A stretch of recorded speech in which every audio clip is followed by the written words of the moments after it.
जय हिंद प्यारे बच्चों, मैं जितेंद्र कुमार पांडे आपका स्वागत करता हूं आपके अपने ही YouTube platform target with Jitendra पर। प्यारे बच्चों, यूपी बोर्ड 2026 की परीक्षा करीब आती जा रही है और आज उस क्रम में हम लोग कक्षा 12 सामान्य हिंदी का दूसरा मॉडल पेपर देखने वाले हैं। ऐसे प्रश्न जो परीक्षा में बार बार आते हैं और पूछे जाने वाले प्रश्न हैं, तो ऐसे ही समस्त बहुत सारी क्लासेस आपको दी जाएंगी। समस्त क्लासेस को पाने के लिए अगर आपने अब तक चैनल को सब्सक्राइब नहीं किया है तो चैनल को सब्सक्राइब कर लीजिए, साथ ही साथ बेल आइकन दबा दीजिए, क्लास को लाइक कर दीजिए और इसे अपने मित्रों के पास में शेयर कर दीजिए। चलिए हम लोग शुरुआत करते हैं पहले प्रश्न से और पहला प्रश्न देखते हैं कि क्या है। आपको बता दें, निर्देश वही रहेगा जो पहले मॉडल पेपर में मैंने बताया था। और प्रश्न से हम लोग शुरुआत करते हैं। मैंने बताया था कि आपका पहला और दूसरा प्रश्न, यानी ये जो आपका है पहला और दूसरा प्रश्न बहुविकल्पीय टाइप का होगा, एक एक नंबर का होगा। तो चलिए देखते हैं। पूछ रहे हैं कि वासुदेव शरण अग्रवाल की रचना है। वासुदेव शरण अग्रवाल की रचना कौन सी है? अंतराल है, या फिर तट की खोज, या त्रिशंकु, या वागधारा? कौन सी रचना है मित्रों? तो अगर हम बात करें कि वासुदेव शरण अग्रवाल की, तो वासुदेव शरण अग्रवाल की रचना है वागधारा। आप लोग कमेंट में बताइए कि तट की खोज किसकी रचना है। कई बार परीक्षा में पूछा भी गया है, तो आप लोग इसे कमेंट सेक्शन में बताइए। यहाँ पर वागधारा आपका सही उत्तर हो जाएगा। दूसरा प्रश्न कह रहा है कि संस्मरण विधा की रचना है। दीप जले शंख बजे, या फिर बाजे पायलिया के घुंघरू, या फिर अरे यायावर याद रहेगा, या तब की बात और थी। बात हो रही है संस्मरण विधा की, और इसमें जो बाजे पायलिया के घुंघरू है ये संस्मरण है। दूसरा ऑप्शन आप लोगों का सही उत्तर हो जाएगा। प्रश्न संख्या 1 का गा कह रहा है, आलोचनात्मक कृति कालिदास की लालित्य योजना के लेखक हैं। तो सबसे पहले तो आपको ये पता हो जाना चाहिए कि जो कालिदास की लालित्य योजना है यह एक आलोचनात्मक कृति है। कैसी कृति है? तो आलोचनात्मक है। और इसको लिखा किसने? हरिशंकर परसाई ने लिखा, या मोहन राकेश ने लिखा, या फिर डॉक्टर हजारी प्रसाद द्विवेदी, या महावीर प्रसाद द्विवेदी। तो अक्सर होता क्या है, जैसे यहाँ आलोचनात्मक शब्द देखा तो बच्चे कंफ्यूज होते हैं और हरिशंकर परसाई को लिख देते हैं, जो कि गलत हो जाएगा। तो सही उत्तर इसका क्या होगा? इसका सही उत्तर होगा डॉक्टर हजारी प्रसाद द्विवेदी जी ने लिखा है कालिदास की लालित्य योजना। तो तीसरा विकल्प आपका सही उत्तर हो जाएगा। इसका घा कह रहा है कि वारिस कहानी संग्रह है। वारिस कहानी संग्रह किसका है? कन्हैयालाल मिश्र प्रभाकर का, या फिर प्रोफेसर जी सुंदर रेड्डी का, या मोहन राकेश का, या फिर अज्ञे जी का? वारिस कहानी की बात हो रही है और वारिस कहानी है मोहन राकेश जी की। तीसरा ऑप्शन आप लोगों का सही उत्तर हो जाएगा। प्रश्न संख्या अंगा। अंगा इसमें कह रहा है कि हरिशंकर परसाई की रचना है। हरिशंकर परसाई जी की कौन सी रचना है? कल्प वृक्ष है, या धरती के फूल है, या फिर तब की बात और थी, या मेरे विचार? तो कल्प वृक्ष जो है बच्चों, ये किसका है और ये किसका है? तो धरती के फूल और कल्प वृक्ष ये है वासुदेव शरण अग्रवाल जी का। बात करें मेरे विचार, तो मेरे विचार है जैनेन्द्र कुमार जी की रचना, और हरिशंकर परसाई जी की रचना है तब की बात और थी। तीसरा वाला ऑप्शन आपका सही उत्तर हो जाएगा। दूसरा कह रहा है कि कामायनी में सर्गों की संख्या। कामायनी में कुल कितने सर्ग थे? 12 सर्ग हैं, या फिर 14 सर्ग है, या 15 सर्ग है, या फिर 17 सर्ग है? तो मेरे भाइयों बहनों, कामायनी में 15 सर्ग हैं और ये आपको अच्छे से याद होना चाहिए, क्योंकि ये प्रश्न पूछा जा चुका है। और कामायनी का एक अंश श्रद्धा मनु भी आप लोगों ने पढ़ा है। फिर खा वाले में देखते हैं। अब यहाँ से दूसरा का खा पूछ रहा है कि वैदेही वनवास के रचयिता हैं। वैदेही वनवास के रचयिता कौन हैं? मैथिली शरण गुप्त हैं, या फिर महादेवी वर्मा हैं, या फिर सच्चिदानंद हीरानंद वात्स्यायन अज्ञे हैं, या फिर अयोध्या सिंह उपाध्याय हरिओध जी हैं। तो मैथिली शरण गुप्त जी की सबसे प्रसिद्ध रचना है साकेत है, यशोधरा है। अगर हम बात करें महादेवी वर्मा की, तो यामा है, निहार है, नीरजा है। सच्चिदानंद हीरानंद वात्स्यायन अज्ञे की बात करें तो अरे यायावर याद रहेगा। और अयोध्या सिंह उपाध्याय हरिऔध का कौन सा है? तो अयोध्या सिंह उपाध्याय हरिऔध का वैदेही वनवास रचना है। और साथ ही साथ प्रिय प्रवास रचना भी अयोध्या सिंह उपाध्याय हरिऔध जी की है। इसके बाद में गा नंबर वाला देखते हैं कि गा नंबर क्या कह रहा है। तो गा नंबर में कह रहा है कि तीसरा सप्तक का प्रकाशन वर्ष है। तीसरा सप्तक का प्रकाशन वर्ष है, मतलब तार सप्तक की बात हो रही है। सन 1951 है, या फिर 1959 है, या 1978 है, या 1987 है। तो बच्चों 3 तार सप्तक आया। एक तार सप्तक पहला जो आता है ये आता है 1943 में, पहला आता है 1943 में, दूसरा आता है 1951 में, और तीसरा आता है 1959 में। आपको याद होना चाहिए इसमें 8-8 साल की गैपिंग है। अब इसके बाद में हम लोग बात करते हैं, सुमित्रानंदन पंत को साहित्य अकादमी पुरस्कार मिला था। साहित्य अकादमी किस पर मिला था? लोकायतन पर, या फिर चिदम्बरा पर, या फिर कला और बूढ़ा चांद पर, या फिर पल्लव पर। तो साहित्य अकादमी पुरस्कार की बात करें तो देखिए, लोकायतन पर इन्हें सोवियत रूस पुरस्कार मिला, चिदम्बरा पर ज्ञानपीठ का पुरस्कार मिला, और कला और बूढ़ा चांद पर इन्हें क्या मिला? तो कला और बूढ़ा चांद पर साहित्य अकादमी का पुरस्कार इन्हें प्रदान किया गया। अंगावाला कह रहा है कि रामधारी सिंह दिनकर की रचना है, मतलब रामधारी सिंह दिनकर जी की इसमें से कौन सी रचना है? परशुराम की प्रतीक्षा, या फिर ऐसा कोई घर आपने देखा है, या फिर पृथ्वी पुत्र, या फिर स्वर्ण किरण। तो बच्चों अगर हम लोग बात करें रामधारी सिंह दिनकर जी की, तो इनकी रचना है परशुराम की प्रतीक्षा। फर्स्ट वाला ऑप्शन ही आपका सही उत्तर हो जाएगा। अब इसके बाद में तीसरा देखते हैं। तीसरे प्रश्न से शुरू होता है, दिए गए गद्यांश पर आधारित निम्नलिखित प्रश्नों के उत्तर दीजिए। मतलब दिए गए गद्यांश पर आधारित निम्नलिखित प्रश्नों के उत्तर देना है। तो चलिए शुरुआत करते हैं, पहले गद्यांश पढ़ते हैं। गद्यांश कह रहा है कि मातृभूमि पर निवास करने वाले मनुष्य राष्ट्र का दूसरा अंग है। भाई राष्ट्र का दूसरा अंग कौन है? तो मातृभूमि पर निवास करने वाले जो मनुष्य हैं। पृथ्वी हो और मनुष्य ना हो तो राष्ट्र की कल्पना असंभव है। अगर पृथ्वी है और उस पर मनुष्य ही ना हो तो फिर देश कैसे बन सकता है, राष्ट्र कैसे बन सकता है? पृथ्वी और जन दोनों के सम्मिलन से ही राष्ट्र का स्वरूप संपादित होता है। जन के कारण ही पृथ्वी मातृभूमि की संज्ञा प्राप्त करती है। पृथ्वी माता है और जन सच्चे अर्थों में पृथ्वी का पुत्र है। पृथ्वी माता और जो जन अर्थात उसके लोग हैं वही सच्चे अर्थों में पृथ्वी के पुत्र हैं। माता भूमि पृथ्वो पुत्रो अहम पृथिव्याः, अर्थात क्या है कि भूमि माता है और मैं उसका पुत्र हूँ। जन के हृदय में, जन मतलब लोगों के, जन के हृदय में इस सूत्र का अनुभव ही राष्ट्रीयता की कुंजी है। अगर ये सूत्र का अनुभव नहीं है लोगों के हृदय में तो उनके भीतर राष्ट्रीयता की भावना नहीं है। इसी भावना से राष्ट्र निर्माण के अंकुर उत्पन्न होते हैं। राष्ट्र निर्माण का अंकुर कौन सी भावना से होता है? तो इसी भावना से उत्पन्न होते हैं। अब देखते हैं प्रश्न क्या कह रहा है। उपर्युक्त गद्यांश का संदर्भ लिखिए। जो ऊपर गद्यांश दिया गया है उसका संदर्भ आपको बताना है। तो चलिए देखते हैं। प्रस्तुत गद्यांश हमारी पाठ्य पुस्तक हिंदी के गद्य खंड के राष्ट्र का स्वरूप नामक शीर्षक से अवतरित है। कौन से शीर्षक से है? तो राष्ट्र का स्वरूप आप लोगों ने पढ़ा है गद्यांश में, पहला पाठ ही है। इसके लेखक वासुदेव शरण अग्रवाल जी हैं। इसका लेखक कौन है भैया? तो वासुदेव शरण अग्रवाल जी। फिर इसमें पूछ रहे हैं, दूसरा प्रश्न है कि लेखक ने राष्ट्र का दूसरा अंग किसे कहा है? तो देखिए पहली ही लाइन में लेखक ने कहा है कि मातृभूमि पर निवास करने वाले मनुष्य राष्ट्र का दूसरा अंग हैं। तो चलिए सीधे लेखक ने राष्ट्र का दूसरा अंग इसके जन अर्थात लोगों को कहा है।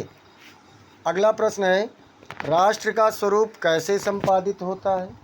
किसी भी देश का स्वरूप कैसे निर्मित होता है, कैसे संपादित होता है? तो पृथ्वी और जन दोनों के सम्मिलन से ही राष्ट्र का स्वरूप संपादित होता है। अगला पूछ रहा है कि लेखक के अनुसार राष्ट्रीयता की कुंजी क्या है। भैया लेखक के अनुसार राष्ट्रीयता अर्थात देश की कुंजी क्या है? तो क्या है बच्चों? भूमि माता है, मैं उसका पुत्र हूँ। क्या कहा गया कि पृथ्व्या हाँ, ये ऊपर लिखा हुआ है कि पृथ्वी माता है, माता भूमि पृथ्व्यो अहम पुत्र, अर्थात भूमि माता है, मैं उसका पुत्र हूँ। जन के हृदय में इस सूत्र का अनुभव ही राष्ट्रीयता की कुंजी है। हमसे राष्ट्रीयता की कुंजी पूछा गया था और बता दिया गया। अगला कह रहा है कि गद्यांश के रेखांकित अंश की व्याख्या कीजिए। तो गद्यांश का रेखांकित अंश कहाँ से है देख लेते हैं। रेखांकित अंश है पृथ्वी माता है और जन सच्चे अर्थों में पृथ्वी का पुत्र है। माता भूमि पृथ्व्योऽहं पृथिव्याः पुत्रोऽहं पृथिव्याः। भूमि माता है, मैं उसका पुत्र हूँ। जन के हृदय में इस सूत्र का अनुभव ही राष्ट्रीयता की कुंजी है। इसी भावना से राष्ट्र निर्माण के अंकुर उत्पन्न होते हैं। चलिए इसकी व्याख्या कर देते हैं और देख लेते हैं कि क्या कह रहा है। इन पंक्तियों में कहा गया है कि पृथ्वी हमारी माता है और हम सब उसके पुत्र हैं। यह भावना हमारे मन में राष्ट्रीयता की भावना को जगाती है। ये भावना कहाँ जगाती है? तो ये भावना हमारे मन में राष्ट्रीयता की भावना को जगाती है और राष्ट्र निर्माण के लिए आवश्यक है। और किसके लिए आवश्यक है? तो राष्ट्र निर्माण के लिए भी आवश्यक है। जब हम पृथ्वी को माता के रूप में देखते हैं तो हमें अपनी मातृभूमि के प्रति प्रेम, सम्मान और जिम्मेदारी की भावना उत्पन्न होती है। अगर हम अपने पृथ्वी को अपने माता के रूप में देखेंगे तो मातृभूमि के प्रति प्रेम और सम्मान और जिम्मेदारी की भावनाएं हमारे अंदर विकसित होंगी। इस भावना से हम अपने देश के प्रति समर्पित होते हैं और उसके विकास में योगदान करने के लिए प्रेरित भी होते हैं। इस सूत्र में वसुधैव कुटुंबकम की भावना भी निहित है, जिसमें पूरी पृथ्वी को एक परिवार के रूप में देखा जाता है। यह भावना हमें आपसी प्रेम, सहयोग और सौहार्द के सूत्र में बांधती है और राष्ट्रीय एकता को मजबूत बनाती है। इस प्रकार यह सूत्र हमें राष्ट्रीयता की भावना को समझने और राष्ट्र निर्माण में योगदान करने के लिए प्रेरित करता है। अब देखते हैं बच्चों हम लोग अथवा करके एक दूसरा भी दिया हुआ है। इसमें कह रहा अशोक का वृक्ष जितना भी मनोहर हो, मतलब चाहे जितना मनोहर हो जाए, जितना भी रहस्यमय हो, जितना भी अलंकारमय हो, परंतु वह उस विशाल सामंत सभ्यता की परस्कृत रुचि का ही प्रतीक है जो साधारण प्रजा के परिश्रमों पर पली थी। उसके रक्त के संसार कणों को खाकर बड़ी हुई थी और लाखों करोड़ों की उपेक्षा से जो समृद्ध हुई वह सामंत उखड़ गए, समाज ढह गए और मदनोत्सव की धूमधाम भी मिट गई। देखते हैं क्या कह रहा है कि सामंत सभ्यता की परस्कृत रुचि का प्रतीक कौन है। भाई जो सामंत सभ्यता है उसकी परस्कृति रुचि का प्रतीक मतलब कौन है? तो अशोक का वृक्ष सामंत सभ्यता की परस्कृत रुचि का प्रतीक है। दूसरा प्रश्न पूछ रहा है कि लाखों करोड़ों की उपेक्षा से कौन समृद्ध हुई थी? तो सामंत सभ्यता ही तो समृद्ध हुई थी। सामंत सभ्यता लाखों करोड़ों की उपेक्षा से समृद्ध हुई थी। अगला प्रश्न कह रहा है कि आज उस सामंती सभ्यता की क्या स्थिति है? जो पहले समृद्ध हुई उसकी आज क्या स्थिति है? तो आज उस सामंती सभ्यता की स्थिति यह है कि वह सामंत उखड़ गए और समाज ढह गए हैं। मदनोत्सव की धूमधाम भी उनकी मिट गई है। अगला कह रहा है रेखांकित अंश की व्याख्या कीजिए, और रेखांकित अंश में बहुत थोड़ा सा था। तो चलिए देखते हैं। सामंत सभ्यता की समृद्धि और विकास प्रजा के श्रम और अनेक शोषण पर आधारित था। रक्त के संसार कणों को खाकर का अर्थ है कि प्रजा के जीवन और श्रम का दोहन करके सामंत सभ्यता पनपी और समृद्ध हुई थी। ये जो प्रजा थी उसका दोहन किया गया, उसके श्रम का दोहन किया गया। यह एक प्रतीकात्मक अभिव्यक्ति है जो शोषण और अत्याचार को दर्शाती है। इसके बाद में पांचवा है इसमें कि पाठ का शीर्षक तथा इसके लेखक का नामोल्लेख कीजिए कि पाठ का शीर्षक क्या है और इसका लेखक कौन है। तो क्या है बच्चों, प्रस्तुत गद्यांश हमारी पाठ्य पुस्तक हिंदी के गद्य खंड के अशोक के फूल नामक शीर्षक से लिया गया है। इसके लेखक हजारी प्रसाद द्विवेदी जी हैं। कौन है इसका लेखक? तो हजारी प्रसाद द्विवेदी जी हैं। प्रश्न संख्या 4 पर पहुंच गए हैं। एक बार सभी लोग जोरदार तरीके से क्लास को लाइक कर दीजिए और शेयर कर दीजिए। प्रश्न संख्या 4 कह रहा है कि दिए गए पद्यांश पर आधारित निम्नलिखित प्रश्नों के उत्तर दीजिए। तो चलिए देखते हैं पद्यांश क्या है। लज्जाशीला पथिक महिला जो कहीं दृष्टि आए, होने देना विकृत वसना तो न तू सुंदरी को। क्या कहा कि यदि कहीं, राधा जी कहती हैं समझाते हुए पवन दूतिका को कि यदि कहीं पर कोई लज्जाशील राही महिला तुम्हें दिखाई पड़े तो तुम उसके वसनों को अर्थात वस्त्रों को विकृति मत होने देना, बेकार मत होने देना। जो थोड़ी भी श्रमित वह हो, अगर वह थोड़ी सी भी श्रमित है, थकी हुई है, गोद ले श्रांति खोना, तो उसे गोदी लेकर के उसकी थकान को मिटा देना। होठों की यो कमल मुख की मलानताएं मिटाना, उसके होठ और कमल मुख की मलानता अर्थात उसके दुखों को, थकान को मिटा देना। फिर क्या कह रहे हैं और थोड़ा सा है, कोई क्लांता कृषक ललना खेत में जो दिखावे। मतलब अगर कोई क्लांता अर्थात थकी हुई, कृषक ललना, कृषक मतलब किसान, और ललना मतलब पुत्री। ललना का मतलब क्या होता है? स्त्री।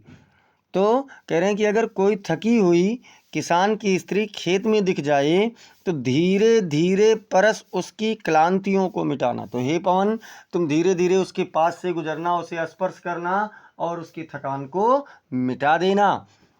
जाता कोई जलद यदि हो व्योम में तो उसे ला। यदि व्योम मतलब आकाश, यदि आकाश में कोई बादल, जलद मतलब बादल, कोई बादल जा रहा हो तो छाया द्वारा सुखित करना। तो उस बादल को ले आना, उसे सूर्य के सम्मुख ले आना और उसकी छाया से सुखी कर देना। तप्त भूतांगना को, उस गर्मी से परेशान स्त्री को तुम सुखी कर देना। अब देखते हैं, दिए गए पद्यांश के कवि एवं कविता का नाम लिखिए। क्या कह रहे हैं कि दिए गए पद्यांश के कवि और कविता का नाम लिखिए। तो प्रस्तुत पद्यांश हमारी पाठ्य पुस्तक हिंदी के काव्य खंड के पवन दूतिका नामक शीर्षक से अवतरित है। कौन से पाठ से? तो पवन दूतिका नामक शीर्षक से अवतरित है। इसके रचयिता अयोध्या सिंह उपाध्याय हरियोध जी हैं। इसके रचयिता कौन है? तो अयोध्या सिंह उपाध्याय हरियोध जी इसके रचयिता हैं। अब क्या कह रहा है, राधा पवन दूतिका से राह में पथिकों के साथ कैसा व्यवहार करने को कहती हैं। किस प्रकार का व्यवहार करने की बात करती हैं राधिका जी? तो राधा जी पवन दूतिका से राह में पथिकों के साथ सभ्य एवं उचित व्यवहार करने को कहती हैं। कैसा व्यवहार? तो सभ्य एवं उचित व्यवहार करने की बात करती हैं राधिका जी। अब इसके बाद में देखते हैं तीसरा प्रश्न क्या कह रहा है, इस पद्यांश में कवि ने किसका चित्रण किया है। जो पद्यांश है इसमें कवि ने किसका चित्रण किया है?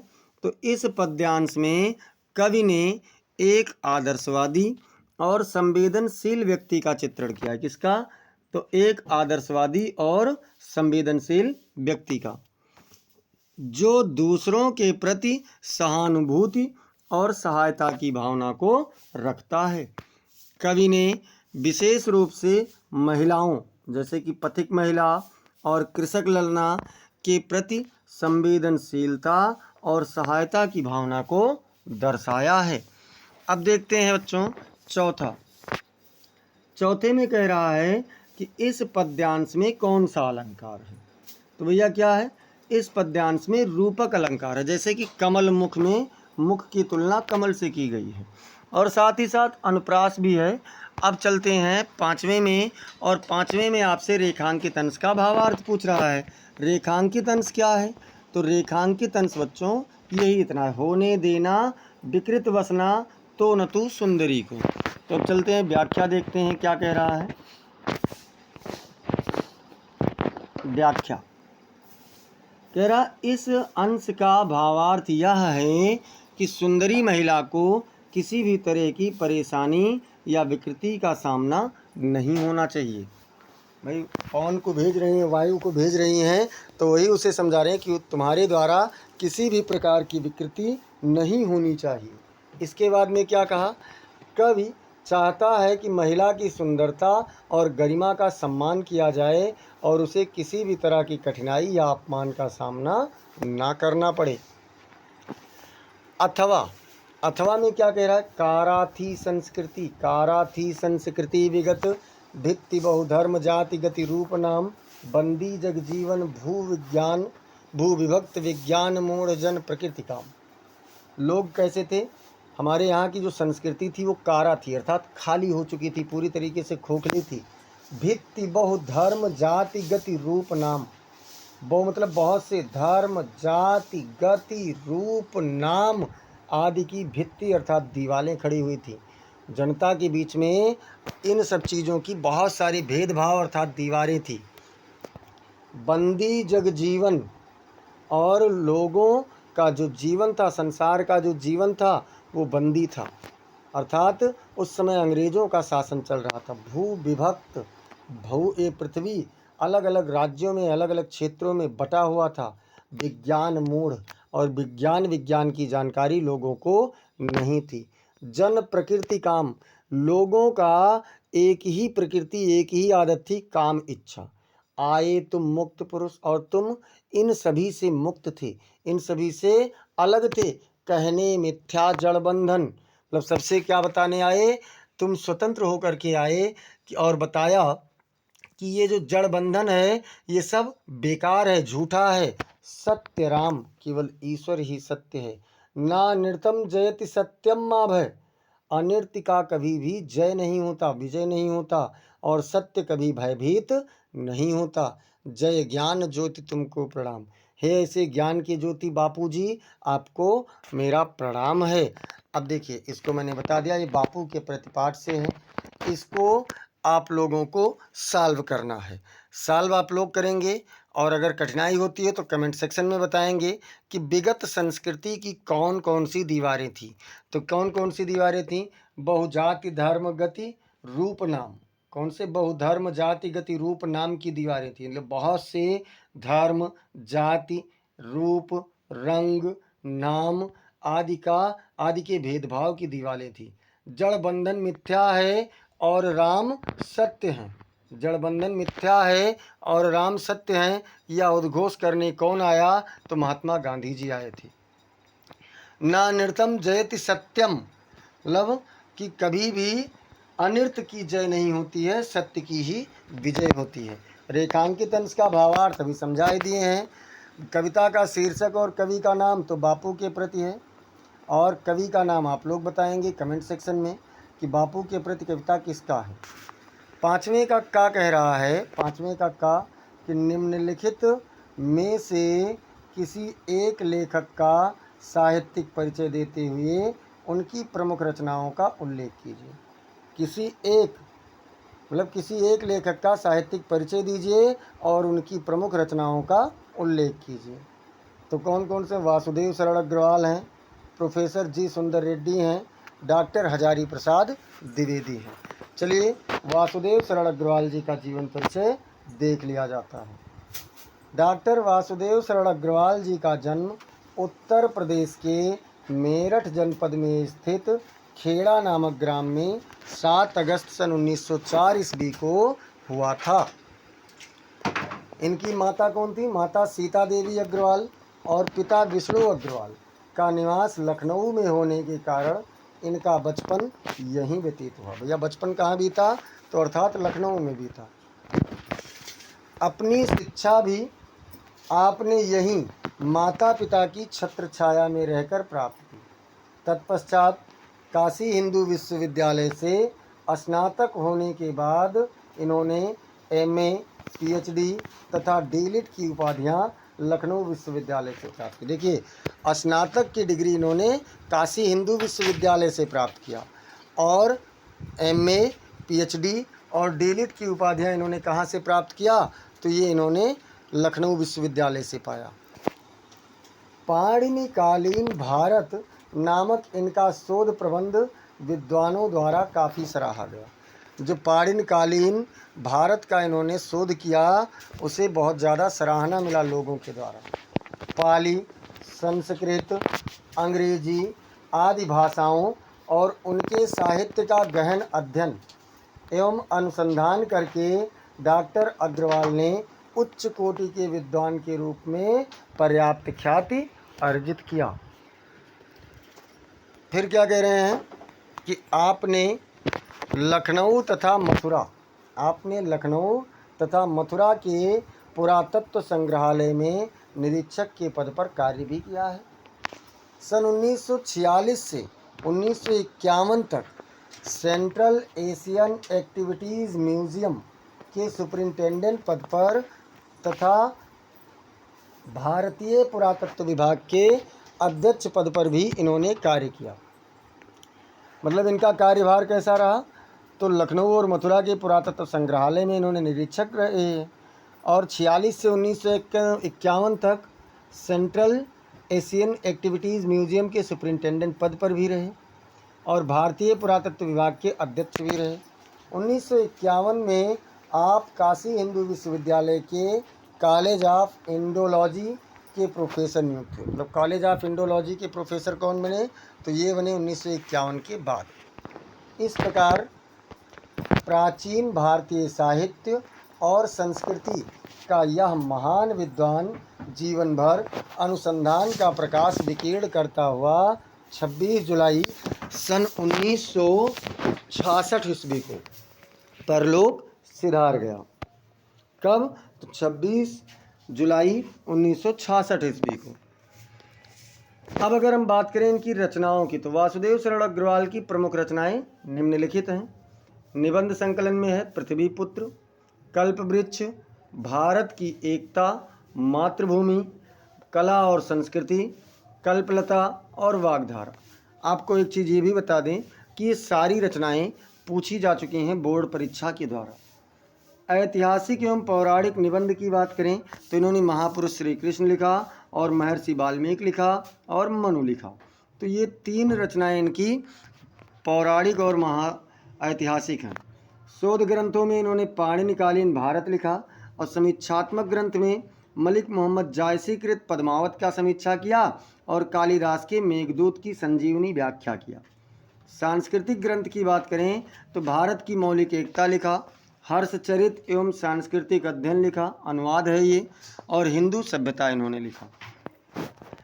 अब देखते हैं थोड़ा सा और कि डॉक्टर अग्रवाल की भाषा शुद्ध परिनिष्ठित हिंदी है जिसमें संस्कृत के तत्सम शब्दों की बहुलता है अर्थात अधिकता है। विषय के अनुरूप उनकी भाषा का स्वरूप बदलता रहा है। मतलब जैसे जैसे विषय बदलता रहा है उसी साथ साथ उनकी भाषा का रूप भी बदलता रहा है। सांस्कृतिक एवं शोधपरक निबंधों में गहन गंभीर भाषा का प्रयोग है तो अन्य निबंधों में भाषा का सरल सहज व्यवहारिक रूप भी है। मतलब अगर बात करें कि जो मतलब गहन और गंभीर भाषा है तो अन्य निबंध में क्या है कि भाषा का सरल सहज व्यवहारिक रूप भी है। देशज शब्दों का प्रयोग तो उनकी भाषा में है पर उर्दू अंग्रेजी शब्दों का प्रयोग प्रायः नहीं है। मतलब उर्दू और अंग्रेजी शब्दों का प्रयोग इन्होंने बहुत कम ही किया है। मुहावरे और लोकोक्तियाँ भी उनकी भाषा में देखने को नहीं मिलती। मतलब मुहावरा और लोकोक्ति की बात की जाए तो वो भी उनकी भाषा में नहीं मिलती है। समग्रता डॉक्टर वासुदेव शरण अग्रवाल की भाषा प्रौढ़ संस्कृतनिष्ठ परिमार्जित साहित्यिक हिंदी है जिसमें विषय के अनुरूप गंभीरता विद्यमान है तथा उसमें भाव प्रकाशन की अद्भुत क्षमता भी है। अब देखते हैं खा वाले में। खा वाले में क्या कह रहा है बच्चों कि निम्नलिखित में से किसी एक कवि का साहित्यिक परिचय देते हुए उनकी कृतियों का उल्लेख कीजिए। तो मैं आपको बता दूं कि जो साहित्यिक कृतियां हैं इसमें क्या है, तो मैथिली शरण गुप्त की है, सुमित्रानंदन पंत है और महादेव वर्मा है। तीनों में से किसी एक का करना है। तो हम लोग देखेंगे सुमित्रानंदन पंत जी का। क्या कह रहे हैं, सुमित्रानंदन पंत का जन्म बागेश्वर जिले के कौसानी नामक ग्राम में 20 मई 1900 को हुआ। जन्म के 6 घंटे बाद ही उनकी मां का निधन हो गया। उनका लालन पालन उनकी दादी ने किया था। उनका नाम गोसाई दत्त रखा गया। बचपन का नाम क्या है, तो गोसाई दत्त रखा गया। वह एक प्रकृति प्रेमी थे। वह गंगा दत्त पंत की 8वीं संतान थे, अर्थात इनके पिता का नाम क्या था, गंगा दत्त पंत। 1910 में शिक्षा प्राप्त करने गवर्नमेंट हाई स्कूल अल्मोड़ा चले गए। यहीं उन्होंने अपना नाम गोसाई दत्त से बदल करके सुमित्रानंदन पंत रख लिया था। कहाँ पर, अल्मोड़ा में। जब वो हाई स्कूल की परीक्षा में गए थे तो वहीं पर इन्होंने अपना नाम सुमित्रानंदन पंत रखा था। 1918 में मजले भाई के साथ काशी गए और क्वींस कॉलेज में पढ़ने लगे। वहाँ से हाई स्कूल परीक्षा उत्तीर्ण कर म्योर कॉलेज में पढ़ने के लिए इलाहाबाद चले गए। काशी से इलाहाबाद। फिर 1921 में असहयोग आंदोलन के दौरान महात्मा गांधी के भारतीयों से अंग्रेजी विद्यालयों, महाविद्यालयों, न्यायालयों एवं अन्य सरकारी कार्यालयों का बहिष्कार करने के आह्वान पर उन्होंने महाविद्यालय छोड़ दिया। मतलब जब उन्होंने गांधी जी ने असहयोग आंदोलन के दौरान बहिष्कार करने की बात की तो उन्होंने कॉलेज छोड़ दिया और घर पर ही हिंदी, संस्कृत, बांग्ला, अंग्रेजी भाषा साहित्य का अध्ययन करने लगे। इलाहाबाद में ही उनकी काव्य चेतना का विकास भी हुआ। कुछ वर्षों के बाद उन्हें घोर आर्थिक संकट का सामना भी करना पड़ा।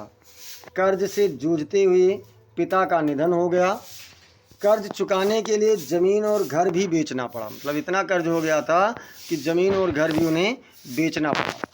इन्हीं परिस्थितियों में वह मार्क्सवाद की ओर उन्मुख हुए। 1931 में कुंवर सुरेश सिंह के साथ काला कांकर प्रतापगढ़ चले गए और अनेक वर्षों तक वहीं रहे। महात्मा गांधी के सानिध्य में उन्हें आत्मा के प्रकाश का अनुभव हुआ। 1938 में प्रगतिशील मासिक पत्रिका रूपाभ का इन्होंने संपादन भी किया। श्री अरविंद आश्रम की यात्रा से आध्यात्मिक चेतना का इनके अंदर विकास हुआ। और फिर क्या होता है, 1950 से 1957 तक आकाशवाणी में परामर्शदाता के रूप में भी ये रहे।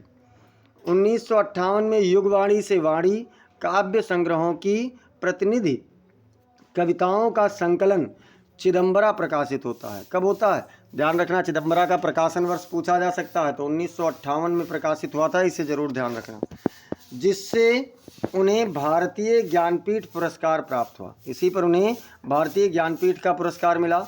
और 1960 में कला और बूढ़ा चांद काव्य संग्रह के लिए साहित्य अकादमी पुरस्कार प्राप्त हुआ। ये भी ध्यान रखना। देखिए, कुछ इनकी रचनाएं हैं जिनका प्रकाशन वर्ष पूछा जा सकता है। तो 1958 में इनका प्रकाशन हुआ चिदंबरा का, और 1960 में कला और बूढ़ा चांद का प्रकाशन हुआ और उसके लिए साहित्य अकादमी भी मिला। 1961 में पद्म भूषण की उपाधि से इन्हें विभूषित किया गया। 1964 में विशाल महाकाव्य लोकायतन का इनके प्रकाशन हुआ। 1964 में लोकायतन का, 1958 में चिदंबरा, 1960 में कला और बूढ़ा चांद, 1964 में लोकायतन। कालांतर में उनके अनेक काव्य संग्रह प्रकाशित हुए। वह जीवन पर्यंत रचनारत रहे। अविवाहित पंत जी के अंतःस्थल में नारी और प्रकृति के प्रति आजीवन सौंदर्यपरक भावना रही है। उनकी मृत्यु 28 दिसंबर 1977 को हुई। तो उनकी मृत्यु कब हुई, 28 दिसंबर 1977। फिर देखते हैं सुमित्रानंदन पंत की प्रमुख काव्य रचनाएं। प्रमुख काव्य रचना कौन कौन सी है सुमित्रानंदन पंत की बच्चों? तो बीड़ा है, ग्रंथि है, पल्लव, गुंजन, युगांत, युगवाणी, ग्राम्या, स्वर्ण किरण, स्वर्णधूलि, लोकायतन, चिदंबरा, कला और बूढ़ा चांद। इन कविताओं में प्रकृति प्रेम, यथार्थ और दार्शनिक विचारों की झलक भी मिलती है। अब चलिए हम लोग देखते हैं अगले प्रश्न को, प्रश्न संख्या 6। उससे पहले एक बार सभी लोग क्लास को लाइक कर दीजिए जोरदार तरीके से। और क्या है? पंचलाइट अथवा बहादुर कहानी का सारांश। तो पंचलाइट अथवा बहादुर कहानी का सारांश देखते हैं कि कैसा है। गांव के महतो टोली के लोग रामनवमी के मेले से पेट्रोमैक्स यानी पंचलाइट खरीद लेते हैं। महतो टोली वाले पंचलाइट खरीदते हैं और पंचलाइट को देखने के लिए सभी लोग इकट्ठे भी हो जाते हैं और सरदार अपनी पत्नी को इसके पूजन का निर्देश देते हैं। यानी महतो टोली का जो सरदार था उसने अपनी पत्नी को इसके पूजन का निर्देश भी दे दिया। लेकिन समस्या यह होती है कि पंचलाइट जलाना किसी को नहीं आता। पंचलाइट खरीद लाया रामनवमी के मेले से, पूजन पाठ हो गया, अब समस्या थी कि इसको जलाया कैसे जाए। गोधन नामक युवक को पंचलाइट जलाना आता था, मतलब जो गोधन नामक व्यक्ति है उसे आता है, लेकिन उसे बिरादरी से निकाल दिया गया है क्योंकि वह सिनेमा के गाने गाता है। भैया सिनेमा के गाने गाता है तो उसे निकाल दिया गया। और अब देखिए एक और पात्र है मुनरी, जो गोधन से प्रेम करती है। मुनरी क्या करती है? गोधन से प्रेम करती है। अपनी सहेली कनेली को बताती है कि गोधन पंचलाइट जलाना जानता है। कनेली यह बात सरदार तक पहुंचाती है और अंततः गोधन को बुलाकर पंचलाइट जलाने को कहा जाता है। गोधन पंचलाइट में तेल भरता है और स्प्रिट मांगता है, लेकिन स्प्रिट नहीं मिलने पर वह नारियल के तेल से ही पंचलाइट जला देता है। मतलब वो जला तो देता है, अब क्या होता है? तो पंचलाइट जलने से सभी लोग प्रसन्न हो जाते हैं और क्या करते हैं? गोधन की प्रशंसा करते हैं। गोधन की होशियारी से सभी प्रभावित होते हैं और उसकी पिछली गलतियों को माफ़ कर देते हैं। इस कहानी के माध्यम से लेखक ने ग्रामीण जीवन की सजीव झांकी प्रस्तुत की है और यह दिखाया है कि आवश्यकता के समय लोग अपनी गलतियों को माफ़ करने को तैयार हो जाते हैं। तो आपने देखा कि इसमें गोधन जिसे बिरादरी से निकाल दिया गया था, जो अपने मुनरी को देख करके सिनेमा का गाना गाया करता था, उसका पेट्रोमैक्स जब कोई नहीं जला पाया और उसने जला दिया तो उन गलतियों को उसके माफ़ कर दिया गया। अब चलते हैं अथवा क्या है बच्चों? अथवा कह रहा है कि ध्रुव यात्रा कहानी के उद्देश्य पर प्रकाश डालिए। भैया ध्रुव यात्रा जो कहानी है इसके उद्देश्य पर आपको क्या करना है? बताना है कि इसका उद्देश्य कैसा है। तो ध्रुव यात्रा कहानी का उद्देश्य मुख्य रूप से निम्नलिखित है। चलिए पहला तो हेडिंग वाइज बाल मनोविज्ञान का चित्रण हुआ है। इसमें ध्रुव यात्रा में क्या हुआ है? तो बाल मनोविज्ञान का चित्रण किया गया है। कैसे? कहानी में ध्रुव के बाल सुलभ चरित्र और उसकी माँ के प्रति लगाव को दर्शाया गया है। कहानी में क्या किया गया है कि ध्रुव और उसके बाल मतलब उसकी माँ के प्रति जो लगाव है उसे दर्शाया गया है।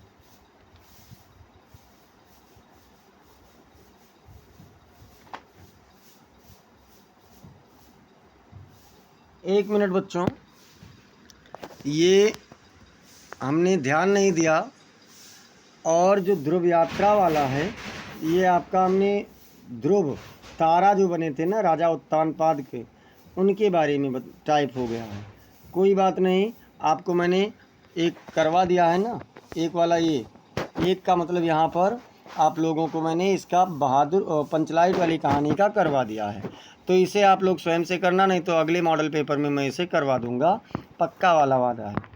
अब देखो, स्वपठित खंडकाव्य के आधार पर किसी एक खंड के एक प्रश्न का उत्तर दीजिए। अब देखिए इसमें मैं आपको बता दूं, जैसे पहला कह रहा है कि श्रवण कुमार, पहला क्या कह रहा है कि श्रवण कुमार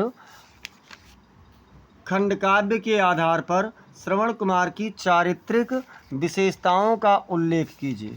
श्रवण कुमार की चारित्रिक विशेषताओं का उल्लेख करना है। तो आपको बता दें बच्चों, जो श्रवण कुमार है ये जैसे खंडकाव्य अलग अलग ज़िलों के लिए अलग अलग होता है।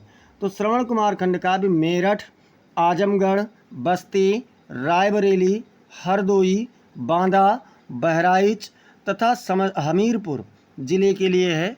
तो ये बच्चे आप लोगों को चलो बाद में मैं करवा दूंगा। और श्रवण कुमार खंडकाव्य का संदेश सर्ग की कथा आप लोग लिखिए। तो श्रवण कुमार वाला हम गोंडा ज़िले में नहीं है। अब हम लोग बात करते हैं रश्मिरथी की। और रश्मिरथी की अगर हम लोग बात करें तो रश्मिरथी कहाँ कहाँ की है। इसमें कहा गया है कि रश्मिरथी खंड काव्य के सप्तम सर्ग की कथा वस्तु लिखिए, अथवा रश्मिरथी खंड काव्य के आधार पर श्री कृष्ण का चरित्र चित्रण कीजिए। तो चलिए, रश्मिरथी जो है बच्चों, ये वाराणसी, बुलंदशहर, मथुरा, मुजफ्फरनगर, फतेहपुर, उन्नाव तथा देवरिया ज़िले के लिए कौन कौन सा है, तो रश्मिरथी है। इसके बाद में मुक्ति यज्ञ। मुक्ति यज्ञ खंड काव्य के आधार पर महात्मा गांधी की चारित्रिक विशेषताओं पर प्रकाश डालिए, अथवा मुक्ति यज्ञ खंड काव्य का कथासार अपने शब्दों में लिखिए। जो मुक्ति यज्ञ है बच्चों, ये कानपुर, जौनपुर, मुरादाबाद, फैजाबाद, एटा तथा ललितपुर के लिए, कहाँ कहाँ के लिए, तो कानपुर, जौनपुर, मुरादाबाद, फैजाबाद, एटा और ललितपुर के लिए।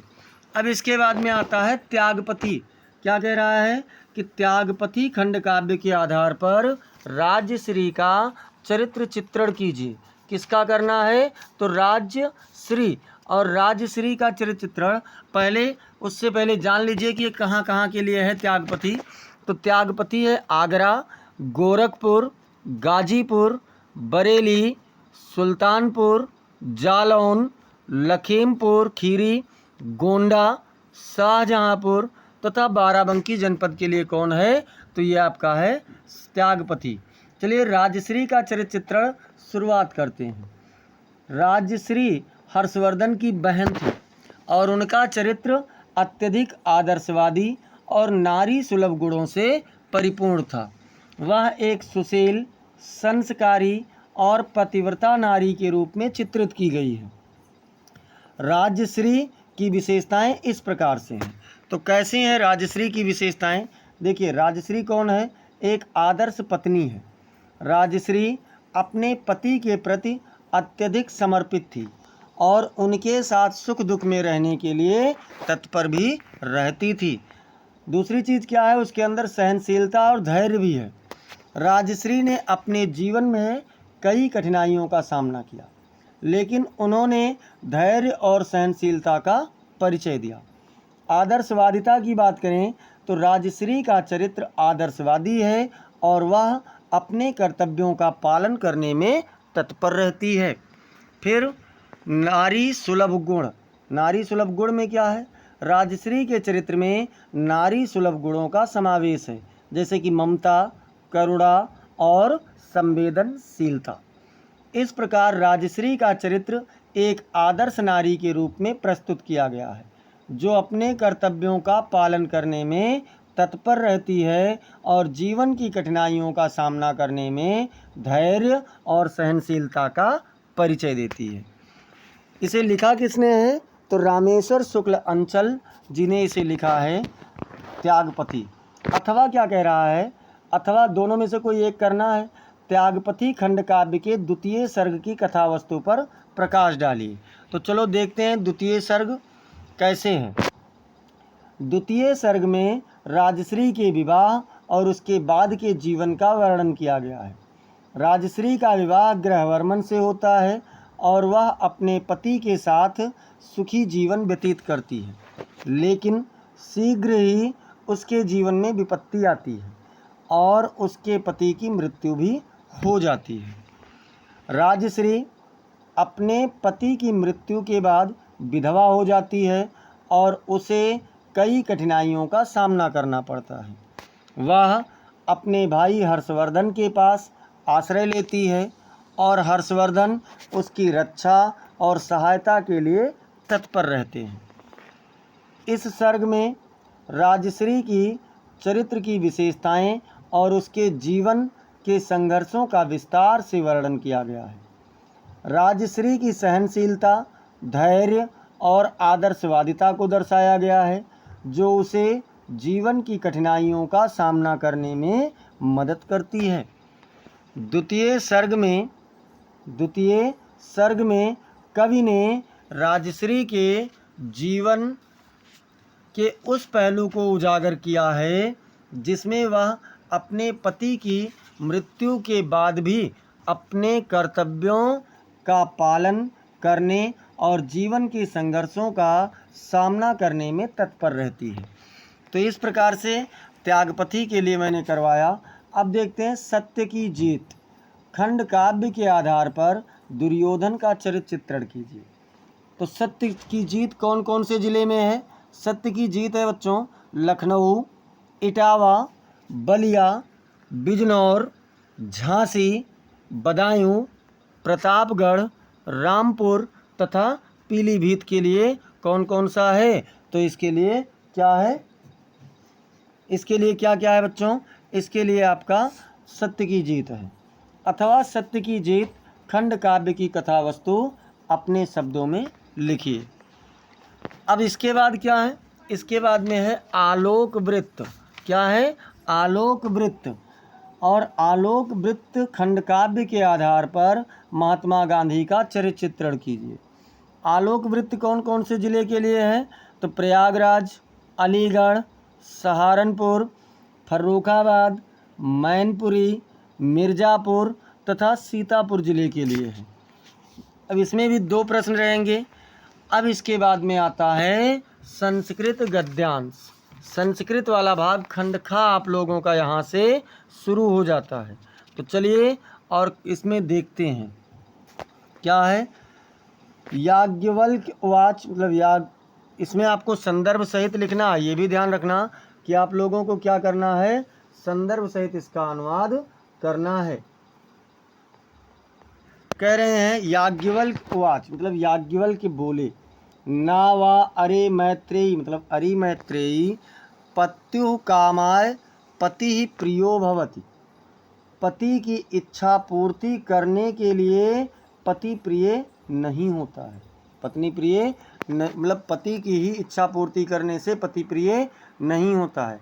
आत्मनस्तु वै कामाय पति ही प्रियो भवति मतलब अपनी ही इच्छा के लिए पति प्रिय होता है। अपनी ही स्वार्थ से वह पति को चाहती अथवा प्रेम करती है कोई भी पत्नी।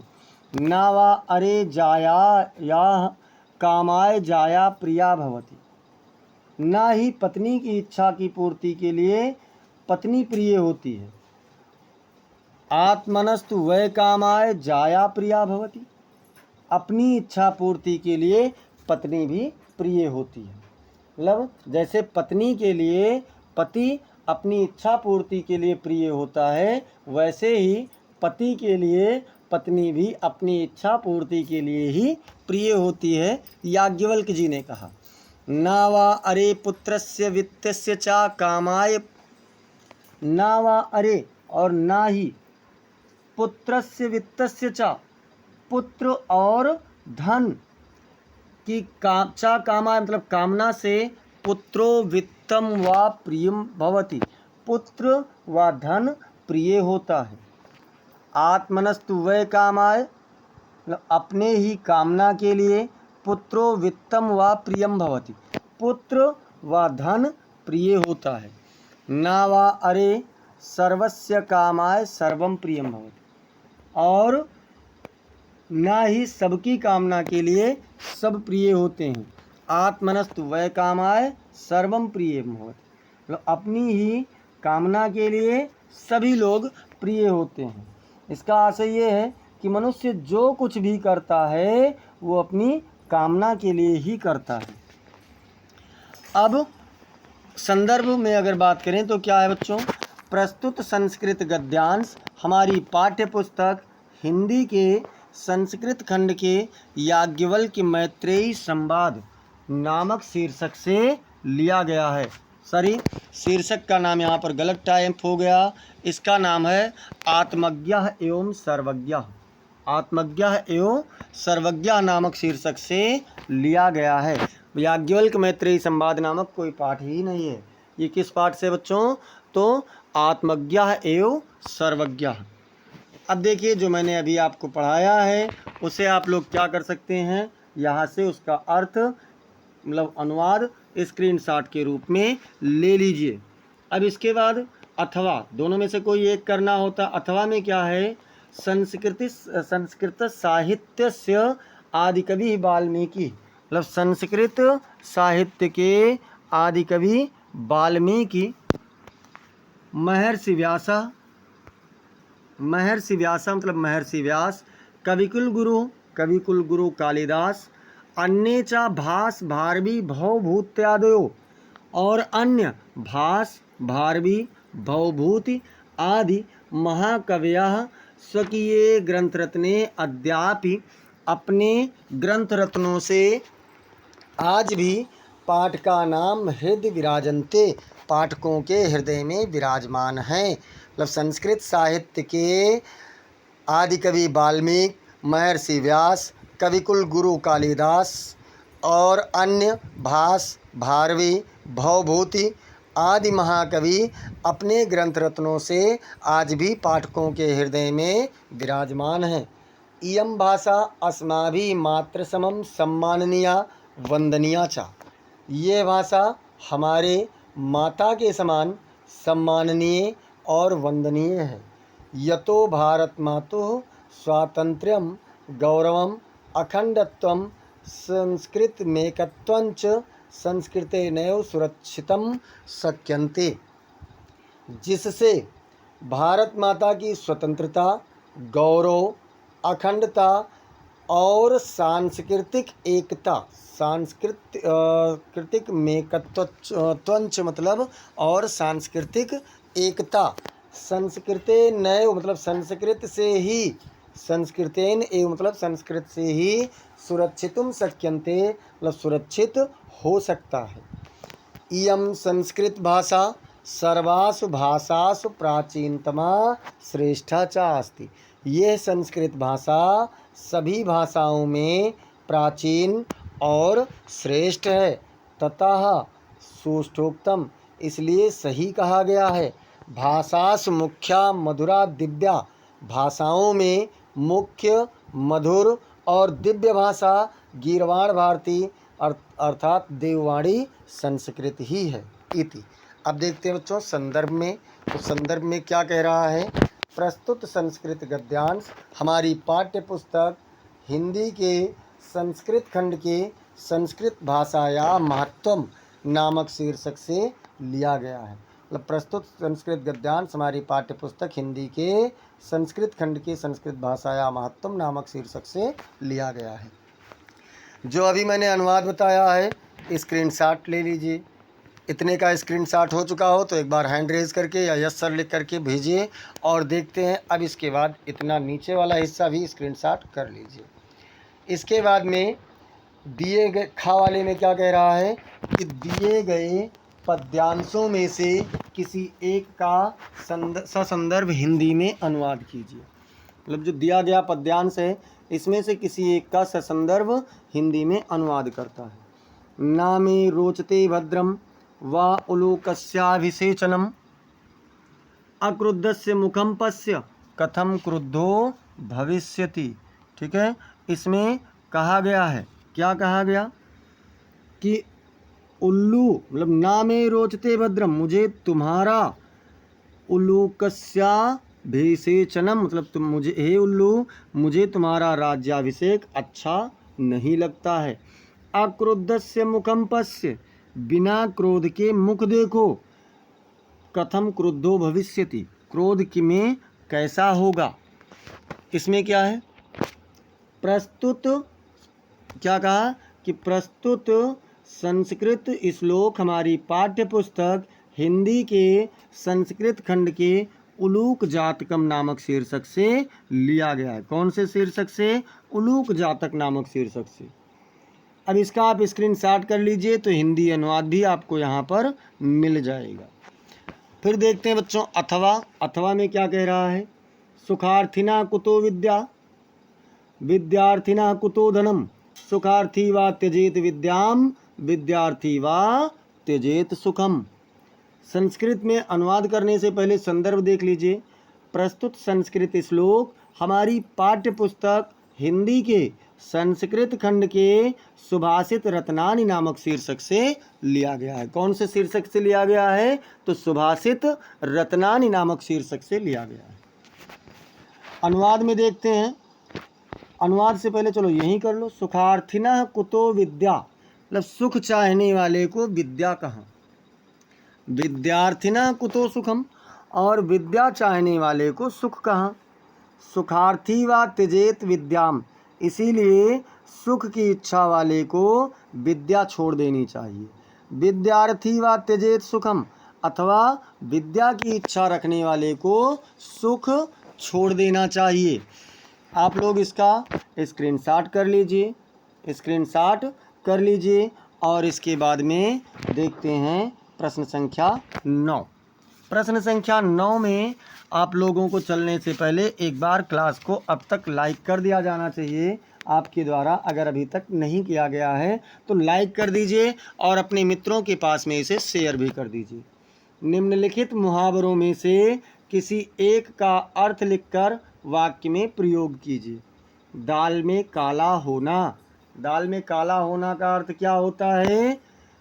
किसी कार्य या योजना में कोई गड़बड़ी या खोट होना। दाल में काला होना का अर्थ क्या होता है बच्चों? तो किसी कार्य या योजना में गड़बड़ी या फिर खोट होना होता है। अब चलिए वाक्य प्रयोग इसका देखते हैं क्या कह रहा है।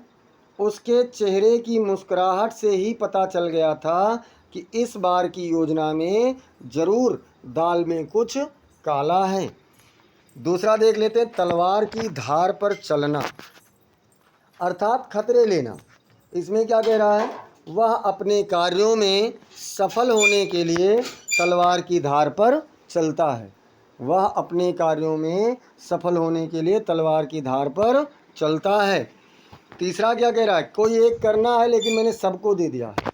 तो तीसरे में क्या कह रहा है? टकासा जवाब देना, मतलब तुरंत जवाब दे देना। तो वाक्य प्रयोग में क्या है? वह अपने बड़ों के प्रश्नों का, यहाँ टका सा होना चाहिए तो प्रकाश लिख दिया, कोई बात नहीं, टका सा जवाब देता है। अब अगला कह रहा है चांदी काटना। चांदी काटना का अर्थ क्या होता है बच्चों? यानी बहुत ही लाभ या फ़ायदा होना। तो इसमें क्या कह रहा है? नए बिजनेस में पहले ही महीने में उसने चांदी काट ली और अच्छा खासा मुनाफा कमा लिया। चांदी काट ली और अच्छा खासा मुनाफा भी कमा लिया।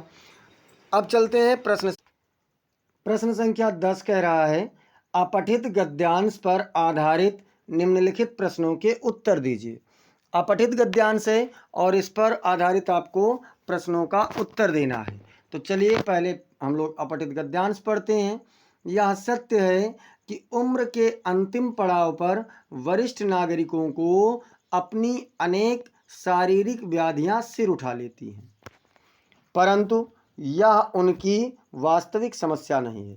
भाई जब उम्र का पड़ाव होता है, ज़्यादा बूढ़े हो जाते हैं, तो जो बूढ़े लोग हैं उनको क्या होता है कि उनकी सबसे बड़ी समस्या ये हो जाती है कि उन्हें बहुत सारे रोग हो जाते हैं, लेकिन ये समस्या उनकी वास्तविक समस्या नहीं है। तो फिर वास्तविक समस्या क्या है? उनकी वास्तविक समस्या मानसिक है। जो उनकी वास्तविक समस्याएं हैं वो विशेष रूप से मानसिक समस्या है। कैसे? ये मान लिया जाता है कि अब व्यक्ति शारीरिक और मानसिक श्रम के योग्य नहीं रहा है। जैसे ही उम्र बढ़ता है तो लोग मान लेते हैं कि ये व्यक्ति शारीरिक परिश्रम या मानसिक परिश्रम नहीं कर पाएगा, चाहे वह स्वस्थ ही क्यों ना हो। जैसे ही व्यक्ति की आर्थिक उपयोगिता में कमी आती है, वह सामाजिक रूप से भी अनुपयोगी मान लिया जाता है। मतलब जैसे ही व्यक्ति कमाना बंद करता है तो समाज में समाज भी उपेक्षित करने लगता है और उसे अनुपयोगी मान लेता है कि अब यह किसी उपयोग का, किसी काम का नहीं रह गया। वह समाज एवं परिवार की नज़रों में बोझ, अनुपयोगी तथा फालतू मानने से उसे मानसिक पीड़ा होती है। समाज उसे ये सब चीज़ें मानता है और इसीलिए उसको ये सारी पीड़ाएं होती हैं। वरिष्ठ नागरिकों की वास्तविक समस्या क्या है? अभी आपने पढ़ा है। तो क्या है बच्चों? वरिष्ठ नागरिकों की वास्तविक समस्या मानसिक है। यह मान लिया जाता है कि अब व्यक्ति शारीरिक और मानसिक श्रम के योग्य नहीं रहा, चाहे वह स्वस्थ ही क्यों ना हो। फिर क्या अगला प्रश्न क्या कह रहा है? अगला प्रश्न कह रहा है कि वरिष्ठ नागरिकों को सामाजिक रूप से अनुपयोगी क्यों मान लिया जाता है? जो वरिष्ठ नागरिक हैं उन्हें सामाजिक रूप से अनुपयोगी क्यों माना जाता है? तो व्यक्ति की आर्थिक उपयोगिता में कमी आती है, मतलब जो धन कमा रहा था वो बंद हो गया, वह सामाजिक रूप से भी अनुपयोगी मान लिया जाता है। तो ऐसी स्थिति में क्या होता है कि सामाजिक रूप से उसे अनुपयोगी मान लिया जाता है। तीसरा इसमें कह रहा है कि वरिष्ठ नागरिकों को क्या क्या मानने से मानसिक पीड़ा होती है। भाई वरिष्ठ नागरिकों को क्या क्या चीज़ माना जाता है तो उसे मानसिक रूप से पीड़ा पहुंचती है? तो समाज एवं परिवार की नज़रों में बोझ माना जाता है, अनुपयोगी माना जाता है तथा फालतू माना जाता है, इसीलिए उसे समस्या होती है, कष्ट होता है। अथवा इसे करना है कि आज़ाद भारत में दुर्गा भाभी की उपेक्षा और सम्मान दोनों प्राप्त हुए हैं। सरकारों ने उन्हें पैसों से तौलना चाहा। कतिपय वर्ष पूर्व उनके सम्मान में आयोजित एक समारोह में तत्कालीन मुख्यमंत्री ने उन्हें 51,000 रुपये भेंट किए। जो समय के मुख्यमंत्री थे उन्होंने 51,000 रुपये दिए। भाभी ने वे रुपये वहीं वापस कर दिए। उन्होंने कहा कि जब हम स्वाधीनता के लिए संग्राम कर रहे थे उस समय किसी व्यक्तिगत लाभ की आकांक्षा नहीं थी, केवल स्वाधीनता प्राप्ति ही हमारा लक्ष्य था। इस धन से यहाँ शहीदों का एक बड़ा स्मारक बनाया जाए। अब इसके बाद में प्रश्न देखते हैं क्या है। प्रश्न कह रहा है स्वतंत्र भारत में दुर्गा भाभी को सम्मान किस प्रकार किया गया? तो दुर्गा भाभी के सम्मान में आयोजित एक समारोह में तत्कालीन मुख्यमंत्री ने उन्हें 51,000 रुपये भेंट किए थे। क्या किया था? उन्हें 51,000 रुपये भेंट किया था। फिर क्या है? स्वाधीनता संग्राम में भाग लेने का लक्ष्य क्या था?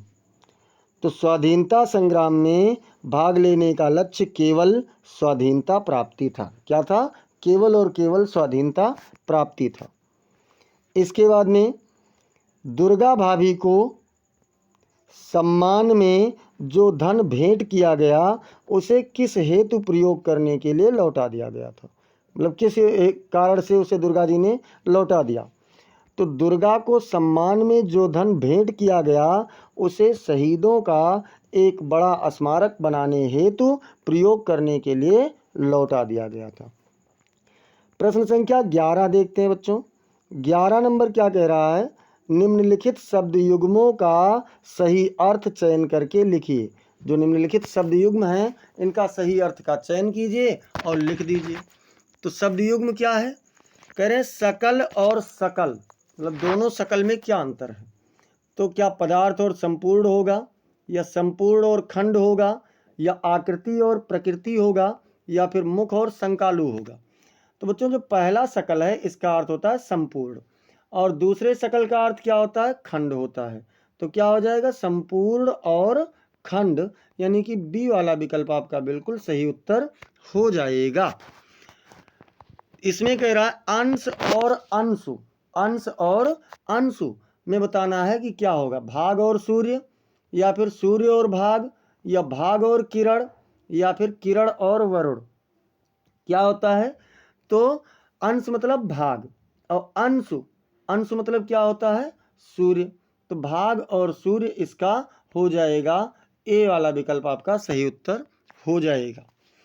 फिर इसका 11 का खा कह रहा है कि निम्नलिखित शब्दों में से किसी एक शब्द के 2 सही अर्थ लिखिए। क्या करना है? एक शब्द का 2 अर्थ लिखना है। तो चलिए देखते हैं कि एक शब्द का 2 अर्थ क्या होगा। अमृत का, अमृत का होता है अमरता का पेय, और श्रेष्ठ ज्ञान को भी अमृत कहते हैं।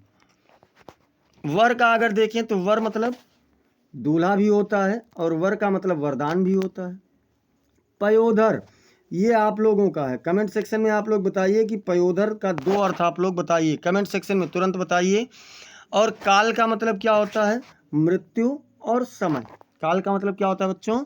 तो काल का मतलब मृत्यु भी होता है और समय भी होता है।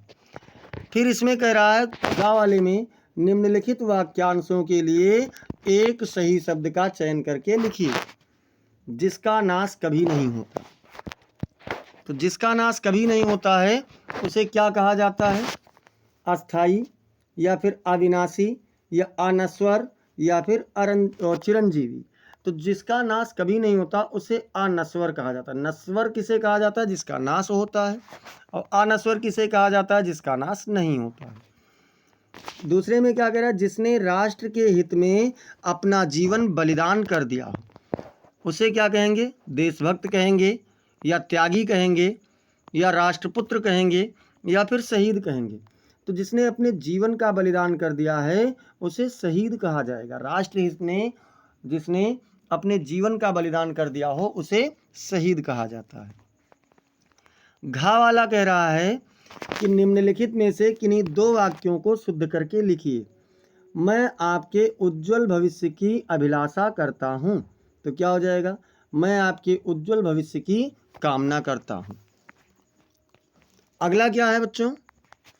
मीराबाई कृष्ण भक्त कवि हैं। तो कवि नहीं है मीराबाई, क्या है? कवियत्री हैं। मीराबाई कृष्ण भक्त की कृष्ण भक्त कवियत्री हैं। और क्या है? प्रतिमा को क्षमा मांगना चाहिए। मांगना नहीं, मांगनी होना चाहिए। तो क्या हो जाएगा? प्रतिमा को क्षमा मांगनी चाहिए। इसके बाद में हमें सदैव हमेशा परिश्रम करना चाहिए। तो सदैव और हमेशा दोनों नहीं लगेगा, हमें सदैव परिश्रम करना चाहिए। इसके बाद प्रश्न संख्या 12 कह रहा है कि वीर रस अथवा हास्य रस का अस्थायी भाव के साथ उदाहरण अथवा परिभाषा लिखिए। तो चलिए दोनों लिख देते हैं। वीर रस का पहले देखते हैं परिभाषा। जब आश्रय के हृदय में उत्साह नामक अस्थायी भाव उत्पन्न होकर विभाव, अनुभाव और संचारी भाव से संयोग करता है तो वीर रस की उत्पत्ति होती है। किसकी उत्पत्ति होगी? वीर रस की। उदाहरण देख लेते हैं। उदाहरण में क्या है बच्चों? उठो उठो वीरों, समय आ गया है, देश की रक्षा का समय आ गया है। हास्य रस में देखते हैं। हास्य रस में क्या कह रहा है परिभाषा में? जब आश्रय के हृदय में हाथ नहीं हास होना चाहिए। हास नामक अस्थायी भाव, जब आश्रय के हृदय में हास नामक अस्थायी भाव उत्पन्न होकर विभाव, अनुभाव और संचारी भाव से संयोग करता है, संयोग करता है तो हास्य रस की उत्पत्ति होती है। ठीक है। जैसे एक छोटा सा बच्चा अपने पिता से पूछता है, पापा आप इतने बूढ़े क्यों हो गए? एक छोटा बच्चा अपने पिता से पूछता है कि पापा आप इतने बूढ़े क्यों हो गए हैं? तो पिता ने मुस्कुराते हुए कहा, बेटा इसलिए ताकि तुम्हें मुझसे अधिक ज्ञान मिल सके। अब देखते हैं श्लेष अथवा उत्प्रेक्षा अलंकार क्या लक्षण अथवा उदाहरण लिखिए। या तो लक्षण लिखना है या फिर उदाहरण लिखना है। तो परिभाषा देखते हैं। श्लेष अलंकार वह अलंकार है जिसमें एक ही शब्द के दो या अधिक अर्थ होते हैं और वाक्य में दोनों अर्थों का प्रयोग किया जाता है। जैसे रहीमन पानी राखिए, बिन पानी सब सून, पानी गए न उबरे, मोती मानुष चून। क्या कहा गया? रहीम दास जी कह रहे हैं कि अपने पानी अर्थात अपने मान सम्मान सफ़ेदी आदि को बचा करके रखिए। ठीक है, क्योंकि इनके बिना सब कुछ सूना होता है। पानी गए न उबरे, अगर एक बार मान सम्मान चमक या सफ़ेदी चली जाए तो नहीं वो फिर दोबारा प्राप्त नहीं होता है। मोती की चमक चली जाए, मानुष का यानी मनुष्य की सम्मान चला जाए और चूने की सफ़ेदी चला जाए तो उसका जीवन बेकार हो जाता है, वो बेकार हो जाता है। यानी पानी शब्द के लिए तीन अर्थ लिया गया। मोती के संदर्भ में चमक, मनुष्य के अर्थ में सम्मान और चूने के अर्थ में सफ़ेदी। उत्प्रेक्षा अलंकार की बात करें तो क्या कह रहा है? उत्प्रेक्षा अलंकार वह अलंकार है जिसमें उपमेय और उपमान के बीच समानता की कल्पना की जाती है, अर्थात संभावना किया जाता है जैसे कि उपमेय उपमान हो। उदाहरण देख लेते हैं। उसका मुख मानो चंद्रमा है। क्या कहा गया कि उसका मुख मानो चंद्रमा है। तो यहाँ पर जनु जानो मनु मानो ये शब्द आपको मिलते रहते हैं। इसके बाद में कह रहा है बच्चों, दोहा अथवा सोरठा छंद का मात्रा सहित लक्षण तथा उदाहरण लिखिए। मतलब दोहा अथवा सोरठा का आपको मात्रा सहित लक्षण और उदाहरण लिखना है। तो चलिए दोहा छंद का देख लेते हैं क्या कह रहा है।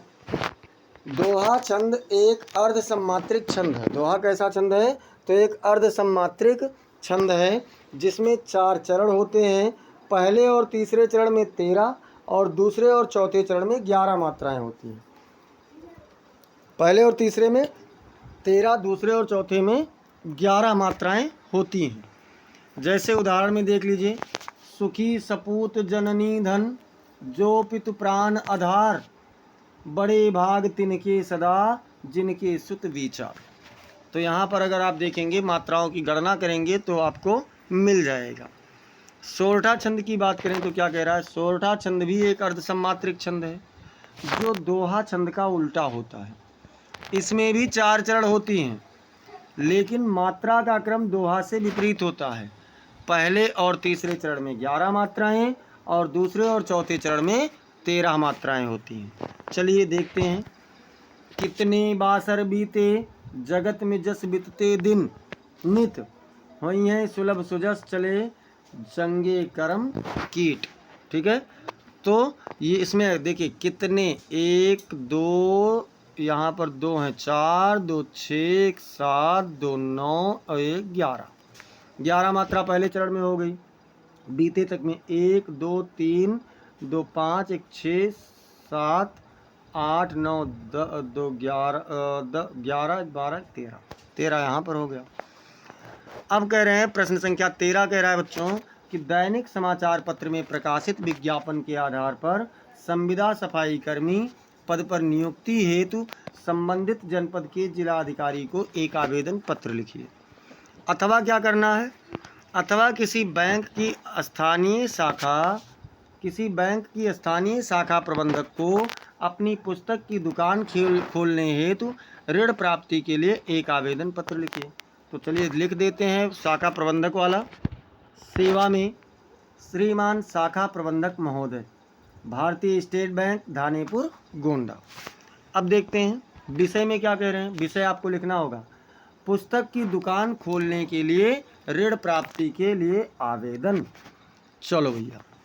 महोदय, मैं निवासी धानेपुर आपके बैंक की स्थानीय शाखा में एक आवेदन प्रस्तुत करने के लिए आया हूँ।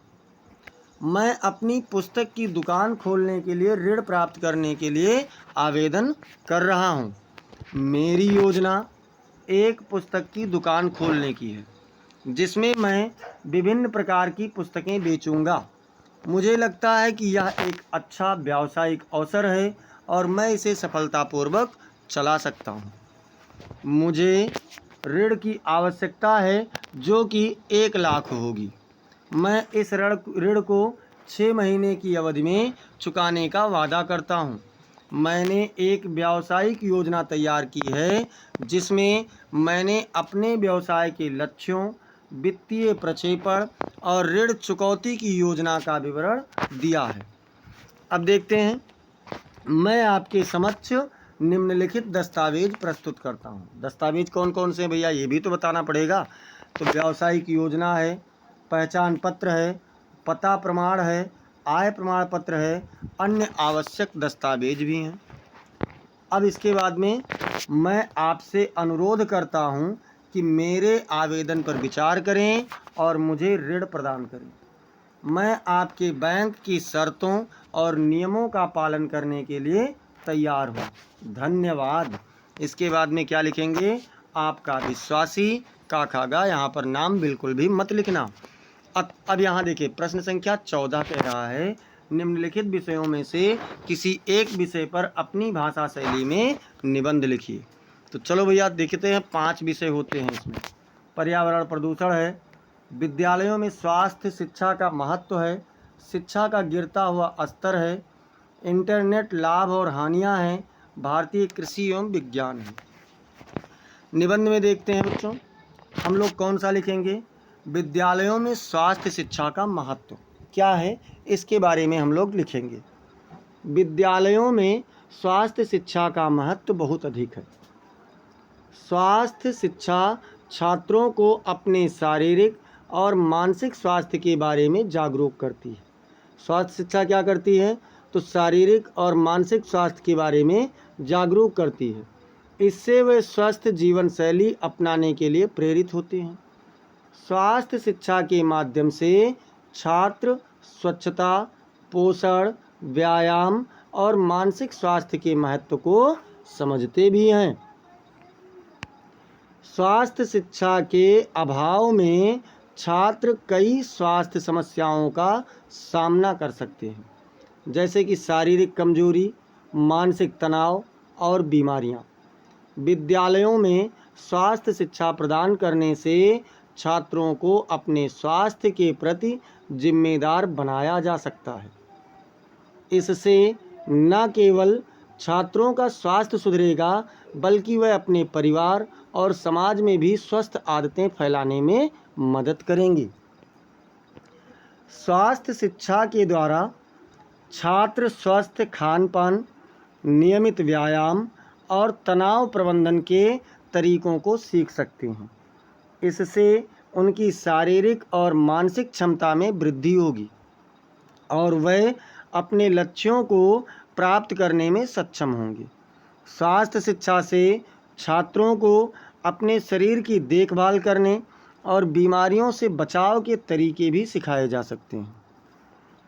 विद्यालय में स्वास्थ्य शिक्षा को अनिवार्य बनाने से छात्रों के शारीरिक और मानसिक स्वास्थ्य में सुधार हो सकता है, जिससे वह अपने जीवन में सफलता प्राप्त कर सकते हैं और एक स्वस्थ समाज का निर्माण कर सकते हैं। इसके अलावा स्वास्थ्य शिक्षा से छात्रों को अपने स्वास्थ्य के प्रति जागरूकता बढ़ेगी और वह अपने जीवन में स्वस्थ निर्णय लेने में सक्षम होंगे। अतः विद्यालयों में स्वास्थ्य शिक्षा का महत्व बहुत अधिक है और इसे अनिवार्य बनाने से छात्रों के भविष्य में सुधार हो सकता है। विद्यालयों को स्वास्थ्य शिक्षा को अपने पाठ्यक्रम में शामिल करना चाहिए और छात्रों को स्वस्थ जीवन शैली अपनाने के लिए प्रेरित भी करना चाहिए।